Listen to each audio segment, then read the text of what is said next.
Welcome everyone. Lee Hinson-Hasty here with Jeffrey Bullock from the University of Dubuque. First, let's say, are you and your family doing okay? Well, Lee, thanks for asking. Yes, we are, and we're experiencing togetherness, so that's a good thing. But thanks for having me back, and we're well and healthy, and I hope the same is the same for you and your family as well. Yes.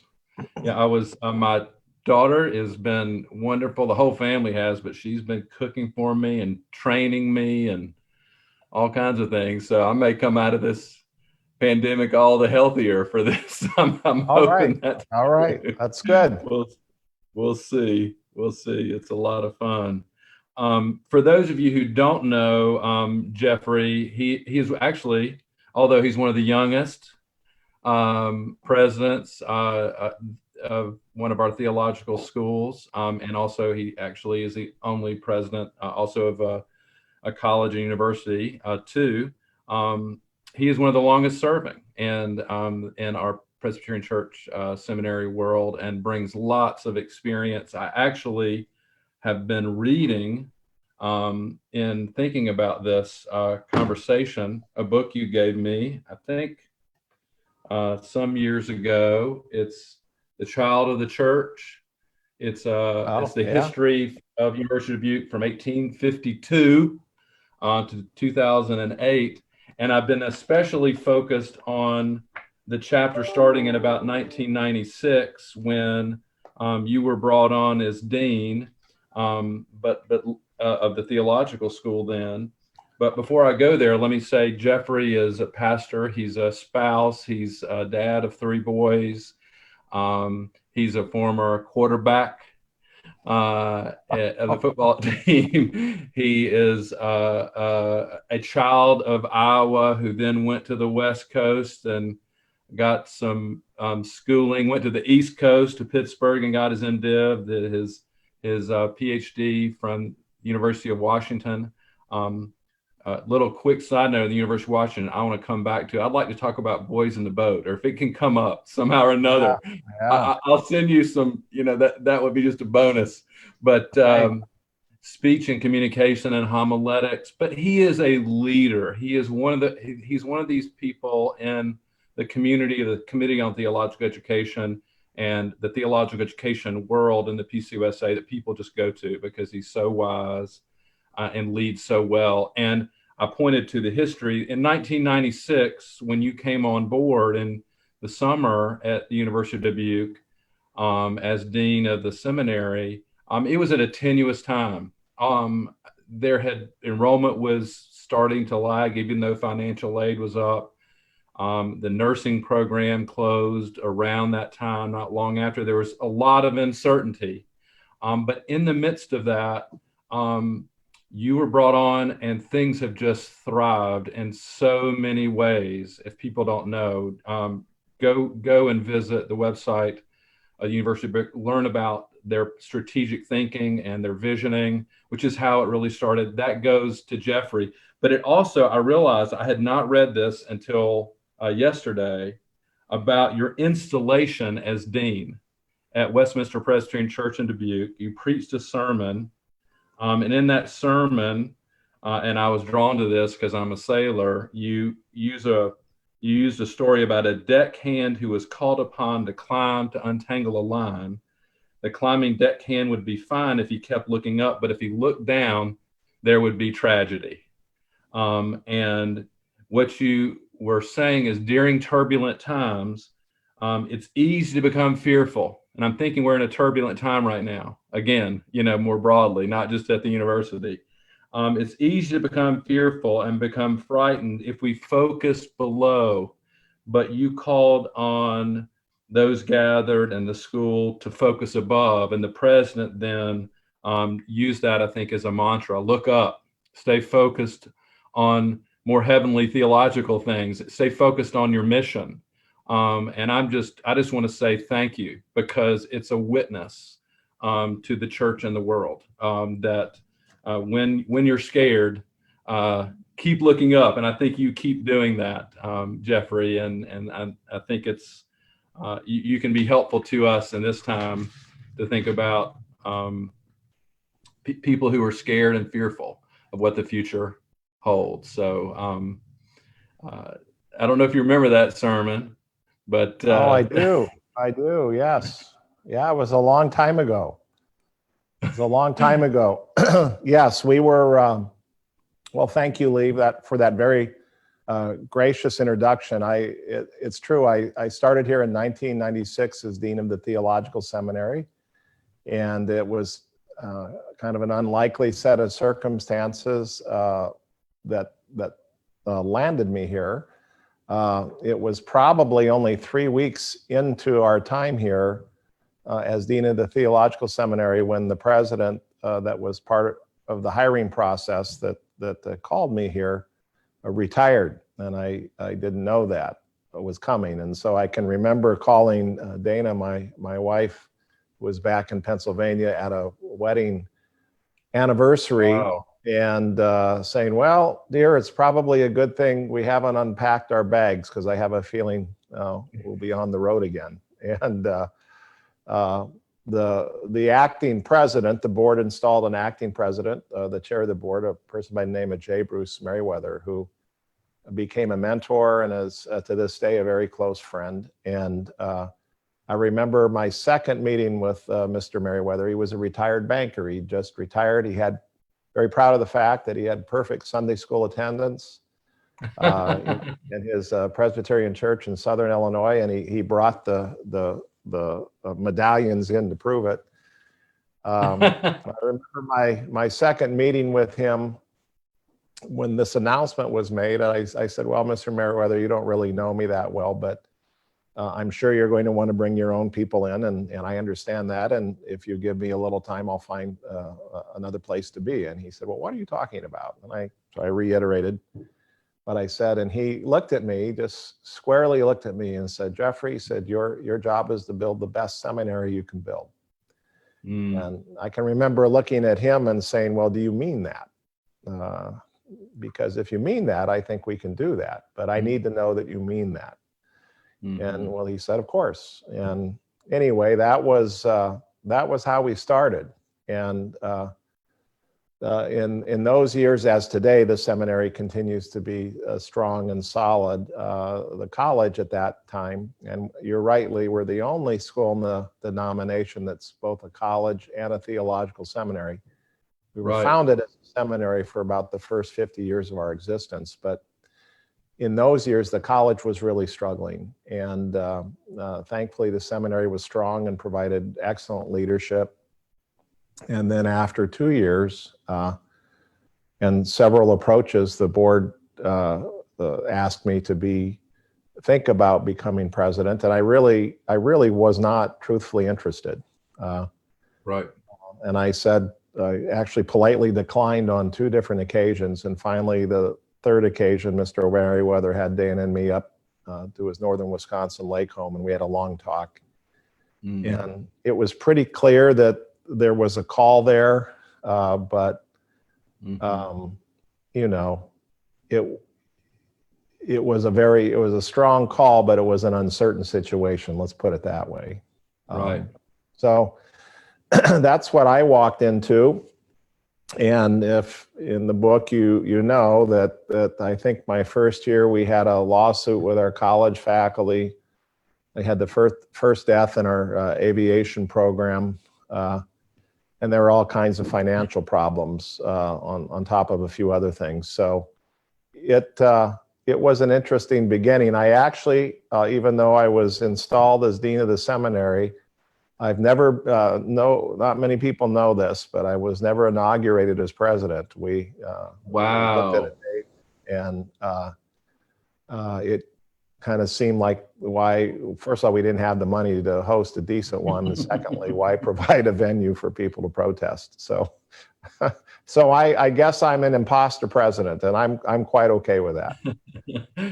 I think it's sort of like what we say at baptism is, to the child is, God already loves you and claims you, but we're going to do that formally. I think it is clear God called you, claimed you, named you, to this leadership role. And I bet you didn't imagine doing it then, and you probably didn't imagine that you'd still be sitting in that chair in 2019, 2020 No, either. no, I did know my close colleagues as we worked through this and started to get a little better and a little smarter about this and started to get some traction. It was pretty clear to us that it would take about 20 years to really do what we felt needed to be done to achieve the kind of organization that our mission invited us or challenged us to be. Right. That held pretty true. I'm completing my 24th year here.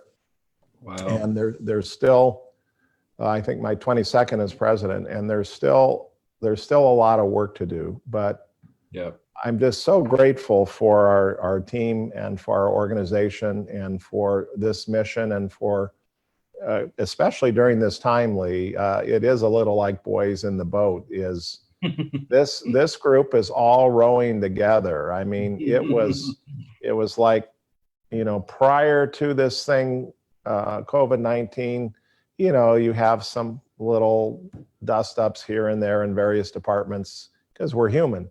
I tell you, once this thing hit, everybody was focused, everybody was rowing in the same direction, and this team hasn't wavered a bit. And I'm really proud of them. I'm proud of what they do for students. I'm proud of our faculty.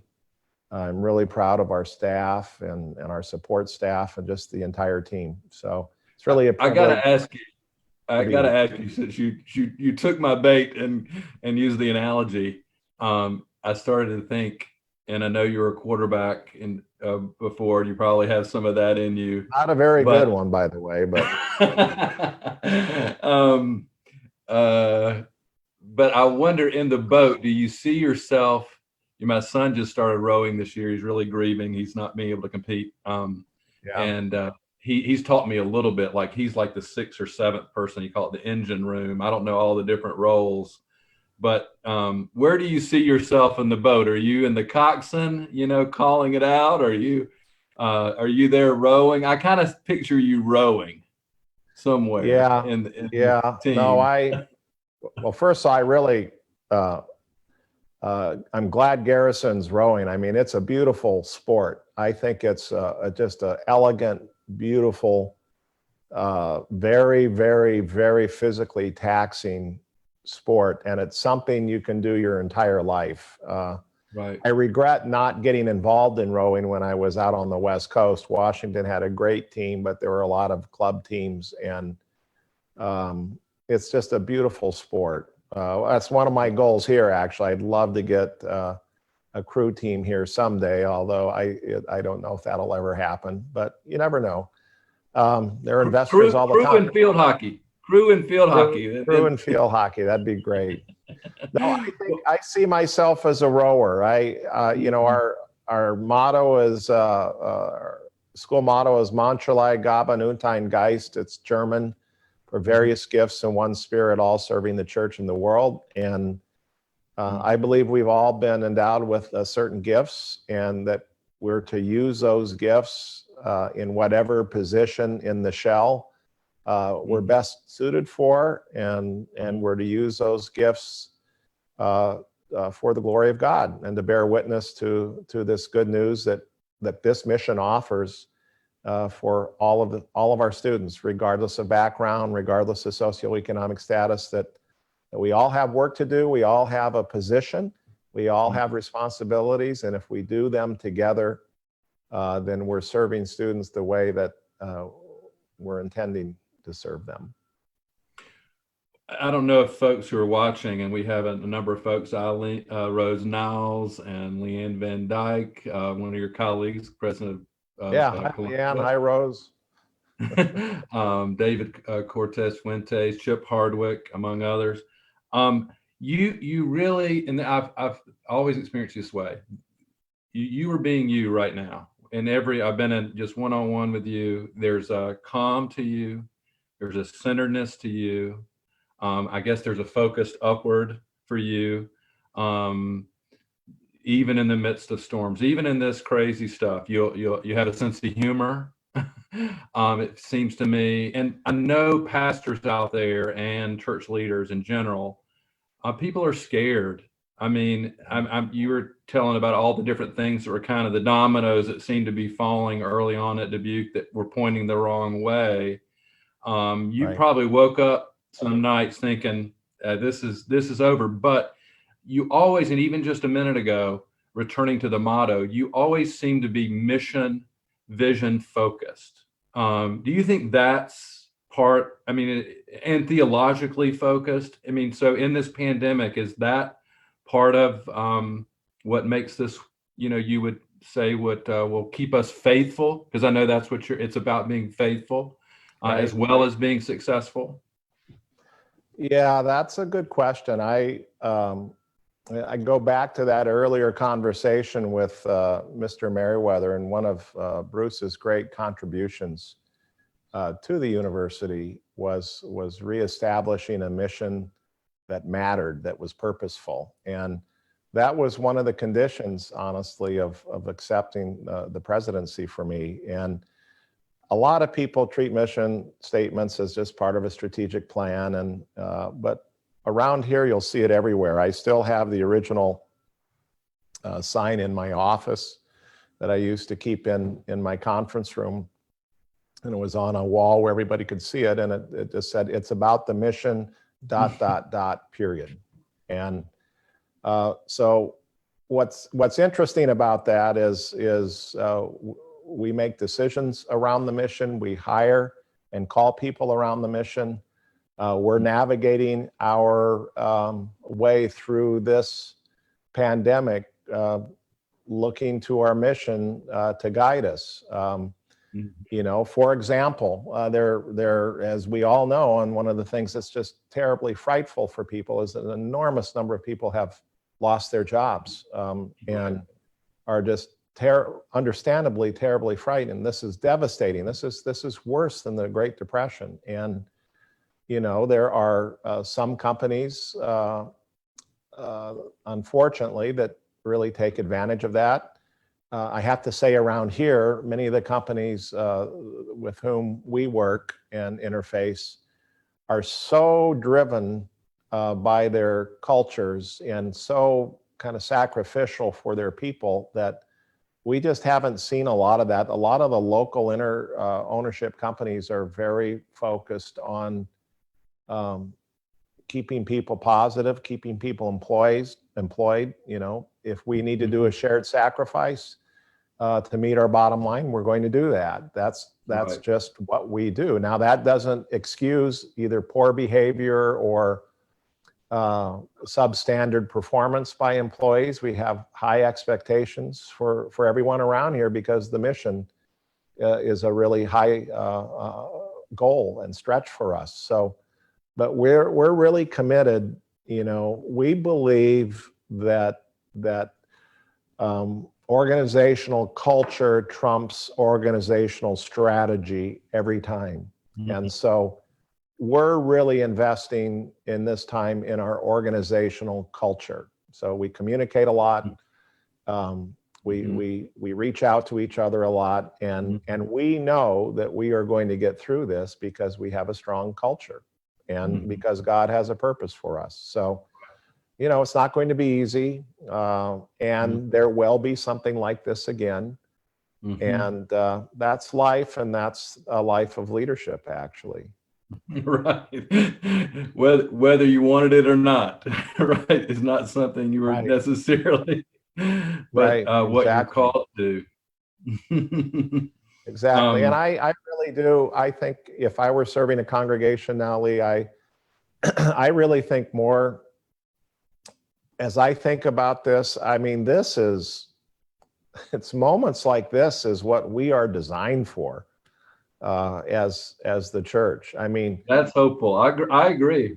If we can't find a way to be useful and productive and hopeful in the midst of all of this, I think it's time to sort of do something else, because I mean, this is what we're built for. I mean, I think honestly, as the Presbyterian Church, I think we've in many ways lost our way because we're dabbling in minors rather than focusing on majors. And this is a major.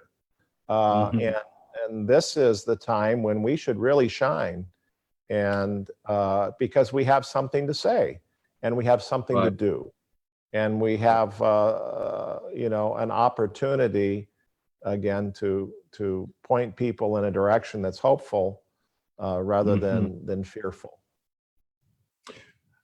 All right, guys, the time is blowing away here. I don't know if you have a few more minutes, if we went to 1:30, if that's going to work in your calendar. I know you got some stuff coming. That's perfect, yes. Okay, I can avoid a board meeting if we do that. Okay. Well, you just mentioned some things I want to come to. A couple of weeks ago, I was talking to your colleague and our mutual friend, Brian Blunt, and it was Easter week,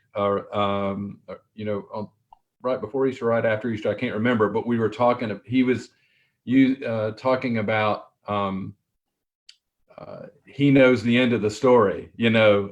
Sometimes you can read the story and it looks scary. You read Job, you read crucifixion, you read, other difficult times, storms, what have you, but we know the end of the story. And the end of the story is a story of redemption and hope and promise, right? I mean, just over and over again. I mean, the people of Israel, the whole Exodus account, same deal. Right. There's a lot of complaining, but it is just this kind of moment where we can be the church and be the Reformed church, where we think, we use our head too, and we use science. We're not just I think we have some particular ways we embrace the faith that is informative for now. What are some of those things that you would point to, and some things that you think the church can be doing or is doing, you've seen churches doing, that really is embracing that kind of leadership in this time? Yeah, well, Brian is such a good leader and such a good scholar. I mean, anything he writes or says or speaks or publishes, I mean, I'm all over, because he's just, and he's fun to be around too. Right. He's right. We know the end of the story, and one of my favorite books of scripture is one that is overlooked over and over again, but it's Habakkuk or Habakkuk, however you choose to pronounce it. And of course, the end of that little narrative is, "Yet I will rejoice," and I think that's how we are designed as faithful Christian people, and that's part of the witness of the church in this time. And so, I mean, you see it in so many different ways in congregations. In our area, we have a lot of rural congregations, and candidly, in these communities, these congregations are they're very, very difficult to serve because so much is expected of the pastor. It is the center for the food pantry. It is the center for the clothing pantry. It is the center for mental health, brain health counseling in that community, even for folks who are not part of the congregation. And so I have just enormous respect for our students, for our alums, and for others who are serving in these congregations.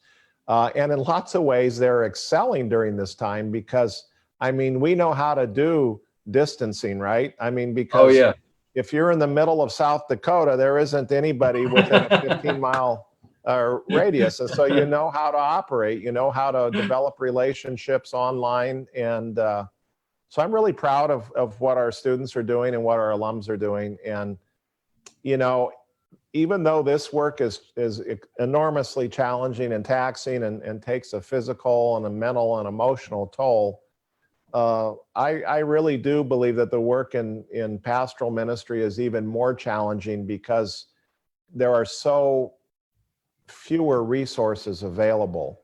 Right. And the pastor is so often the one that is doing so many different things. And it's easy to get discouraged. It's hard for me to get discouraged around here because I have so many wonderful people. You have a team. Mm-hmm. Yeah.